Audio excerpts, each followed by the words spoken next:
გამარჯობათ. დღეს ვიდეო გვექნება მიკროფონის გარეშე. სამწუხაროდ აი ახლა ვწერდი ვიდეოს და ვერაფრით ვერ მომნახე ეს მიკროფონი, სადღაცა მივაგდე და გადავაგდე. ცოტა დაყირავებული გვექნება ასევე ჩვენი კამერა, მაგრამ საინტერესო თემაზე უნდა ვისაუბრო და ვფიქრობ, რომ მომიტევებთ. ძალიან მიხარია რომ ჩემს არხზე აქტიურობენ მამაკაცები, ზოგი კარგ კომენტარს წერს, ზოგი ძალიან ცუდ კომენტარს წერს, მაგრამ მაინც აქტიურობა არის და შესაბამისად ძალიან მიხარია.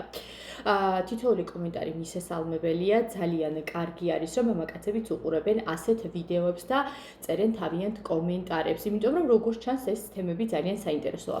დღეს გვექნება საუბარი მესამე პირებზე, გოგოებო, დღეს გვექნება საუბარი ქალებზე და ურთიერთობებზე და მამაკაცებზე, რომლებიც მესამე პირებიან ურთიერთობებში შედიან, ან ასეთ ურთიერთობებს ეძებენ, საიდან არის ეს გამოწვეული, რითი არის ეს გამოწვეული და რითი შეგვიძლია ამას ვებრძოლოთ და გავუმკლავდეთ.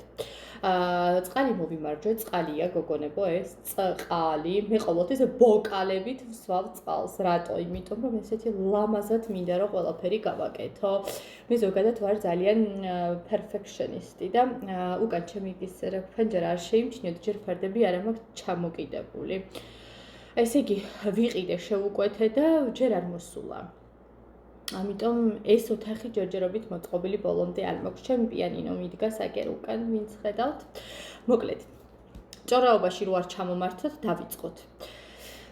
ძალიან მარტივი statement. ქართულად არ ვიცი. მარტივი ფრაზა. მამაკაც მესამე პირი ესაჭიროება ყოველთვის. ალბათ დამეთანხმებიან მამაკაცები, რომ მამაკაცი ბუნებით არის მონადირე და მე ვერ დამარწმუნებს ვერც ერთი ქალი, რომ მამაკაცი მას არ ღალატობს, ან თუნდაც ცხოვრებაში ერთხელ მაინც არ უღალატია. ეს არის ქალების ილუზია. მეც არ ვარ დარწმუნებული იმაში, რომ ჩემი ქმარი არ მღალატობს, მაგრამ მე მაინც ვიცი ვისთან მღალატობს, ჩემ ქმარს ორი ცოლი ყავს. თუმცა არ არის გამორიცხული, რომ სხვადასხვანას დაბოძიალობდეს და დაბოდიალობდეს, მაგრამ ნიჩივო. ერთჯერადი ურთიერთობები მე ვფიქრობ, ეხლა არ გამკითხოთ, რომ მამაკაცისთვის მისაღებია, იმიტომ რომ ეს მათ ეგოს და მათ ბუნებაში ზის და უმაღლებს ეგოს და თვითშეფასებას. ნუ ეხლა რაც არ უნდა მწარე იყოს ეს რეალობა, ეს ასე არის და მე ყოველ შემთხვევაში ეს ჩემი აზრია.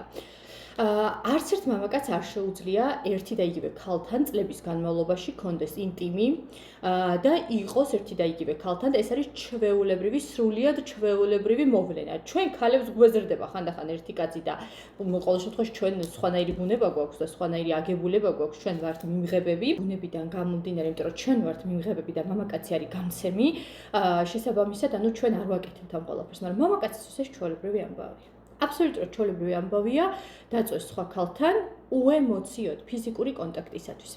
ეხლა რა განსხვავება კაცების ღალატსა და ქალების ღალატს შორის? ჩვენ ყოველთვის ემოციურად ღალატობთ მამაკაცებს. თუ ღალატობთ, ხო? აი ჩემთვის მაგალითად ძალიან მიუღებელია. მე თუ ადამიანთან აღარ მინდა, იმ ადამიანს მე ვშორდები. ღალატი ჩემთვის ძალიან მიუღებელია. თუმცა მამაკაც შეუძლია აბსოლუტურად უემოციოდ, ფიზიკურად უღალატოს ქალს და სხვათა შორის ეს დაეხმაროს კიდე პახოთულ მასთან ურთიერთობის დალაგებაში. აი რაც არ უნდა უცნაური იყოს. ნუ ეს კიდე ძალიან დიდი თემა, მაგრამ დღეს მინდა რომ ვისაუბრო ქალებზე, რომლებიც მესამე პირებიან ურთიერთობაში შედიან. მე ძალიან პატიოსანი ბლოგერი ვარ და შესაბამისად ყოველთვის სიმართლეს ვამბობ. მე მაგალითად არ შემიძლია კაცთან ურთიერთობა, რომლისთვისაც ვარ ერთადერთი. მე ვცხოვრობ ქვეყანაში, სადაც ორცოლიანობა და ოთხცოლიანობა მისაღებია, შესაბამისად ვიყო მეორე ცოლი. ჩემთვის ჩვეულებრივი ამბავია. რატო? იმიტომ რომ მე არ შემიძლია ურთიერთობა მამაკაცთან, რომელსაც ყოველდღე 24 საათი ვხედავ. მაღიზიანებს, მაქვს ჩემი საქმე და არ მაქვს დრო საკუთარი თავისთვის. შესაბამისად, ჩემთვის ეს მისაღებია. ეხლა რაც არ უნდა განმკითხოთ და განმკიცხოთ და ასე შემდეგ, ნუ ეს ჩემთვის მისაღებია. ყველას აქვს უფლება, რომ საკუთარი შეხედულება და აზრი ჰქონდეს ყველაფერთან დაკავშირებით. ამიტომ ქალებო, რომლებიც შედიხართ ურთიერთობაში მესამე პირებად და გგონიათ, რომ ეს კაცი ან ცოლს გაშორდება, ან შვილებს მიატოვებს და ასე შემდეგ. არც გაშორდება და არც მიატოვებს. ეყოლებით როგორც მესამე პირი და საბოლოო ჯამში მაინც დაგშორდებათ. ნუ რა თქმა უნდა, პროცენტულად შეიძლება 5% მაქსიმუმ, აი 95-დან 5%-მა შესაძლებელია მიატოვოს ოჯახი და გადმოერთოს თქვენზე, მაგრამ ესე ძალიან იშვიათად ხდება, იმიტომ რომ მამაკაცისთვის სათამაშო არ უნდა გახდეთ თქვენ. თქვენ თუ ხართ ქალთა კატეგორიაში, რომელსაც მე არ მინდა რომ ოჯახი დაინგრას, მაშინ ზედმეტი პრეტენზიებიც არ უნდა გქონდეთ. თუ ხართ ისეთ კატეგორიაში, რომ იძახით, რომ არ გინდათ რომ ოჯახი დაენგრას, მაგრამ მე საბოლოო ჯამში მაინც ეს პრეტენზია გიჩნდებათ და ითხოვთ თქვენ უფლებებს, მაშინ თქვენ ამ შემთხვევაში არ მიეკუთვნებით იმ კატეგორიას, რომელსაც არ უნდა რომ ოჯახი დაენგრას. თქვენ გიჩნდებათ პრეტენზიები და ასე შემდეგ. თუ თანხმდებით ისეთ როლს, რომ ეს კაცი უბრალოდ მოვა და თქვენთან იქნება ინტიმი ყოველგვარი პასუხისმგებლობების გარეშე, მაშინ შეეგუეთ იმასაც, რომ არც ყურადღება ექნება და არც ენერგიას ჩადებს ბევრს თქვენ ურთიერთობაში. თუ არ თანხმდებით, მაშინ მესამე პირებიან ურთიერთობაში, ნუ შეხვალთ და თავს ნუ გაიბანძებთ და თავს ნუ გაინადგურებთ ენერგეტიკულად. რატო? იმიტომ რომ, როდესაც არის სამკუთხედი. ხო კარგად ჩანარ გოგო გადმგდებული მუცელი ხვანაჭო. როდესაც არის სამკუთხედი, რას ნიშნავს ეს? სამივე პირი ერთმანეთზე ზემოქმედებს. ანუ რას ნიშნავს? თქვენ ზემოქმედებთ მამაკაცზე, მამაკაცი ზემოქმედებს იმ მესამე პირზე, ის მესამე პირი ზემოქმედებს თქვენზე. ანუ სამკუთხედია. გესმით? ენერგია ამ სამკუთხედში ტრიალებს. უარყოფითის და დადებითის. თუ ეს თქვენი მამაკაცი თქვენგან იღებს დადებით ენერგიას, გოგო, ჩათვალეთ, რომ აი ამ ენერგიას მიაქანებს, ამ დადებით ენერგიას მე იმ ქალთან. და თქვენ აი ამ ორივეს ყვებავთ და ამათ ურთიერთობას ყვებავთ. იყო მესამე პირი, ეს ნიშნავს იმას, რომ უნდა იყო აბსოლუტურად ძლიერი ფსიქოლოგიურად, ენერგეტიკულად და იცოდეს სად, როგორ რა გააკეთო და რა ენერგიები ჩადო და ამოიღო. არაფრით არ შეიძლება შეხვიდეთ ურთიერთობაში, სადაც თქვენ იქნებით მუდმივად გამცემი და ეს კაცი უკან ვერაფერს ვერ დაგიბრუნებთ. ის ქალი ვერ მოგცემთ თქვენ ენერგიას, იმიტომ რომ ანა არ იცის თქვენ შესახებ.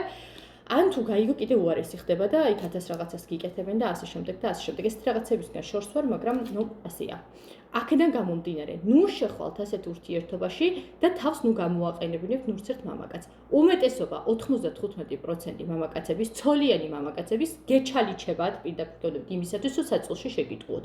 დანარჩენი ტრალივალი, მიყვარხარ, უშენოდ არ შემიძლია, მთებს გადავდგა და შემდეგ ეს ყველაფერი არის ბლეფი.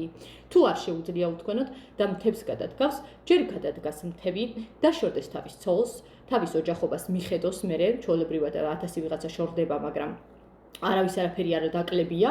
ხანდახან უკეთესი ურთიერთობაც ყალიბდება ხოლმე შვილებთან და ცოლებთან, ყოფილ ცოლებთან და მოგიყვანოთ თქვენ ცოლად. თუ ამის გაკეთება არ შეუძლია და იტყუება, რომ ცოლი კუდება, ცუდათა, უცაზღვარგარეთ მიდის, თავს მოიკლავს, უიმისოდ ბავშვები ყავს და რა აქნას, ეს ყველაფერი არის ბლა და ბლეფი, ასე რომ ნუ დაიჯერებთ. თუ დაიჯერებთ და შეხვალთ ასეთ ურთიერთობაში, მერე ნუ ვარ წუწუნებთ და ნუ იძახით, რომ აი, თამო ყველაფერი დამენგრა თავზე. იმიტომ დაგენგრათ, რომ ჭკუა ქალს უნდა ყოველთვის ერთ ადგილას გქონდეთ აქ, თავი რო ქვია და არ უნდა იყოთ ემოციური. კაცები რამდალია.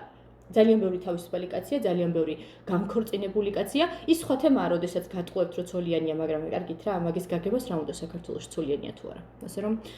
ასე რომ დაფიქრდით კარგად, როდესაც სამკუთხედიან ურთიერთობებში შედიხართ, რომ მერე თავში ხელები არ შემოირტყათ და არ ინანოთ დაკარგულ წლებზე და ენერგიაზე.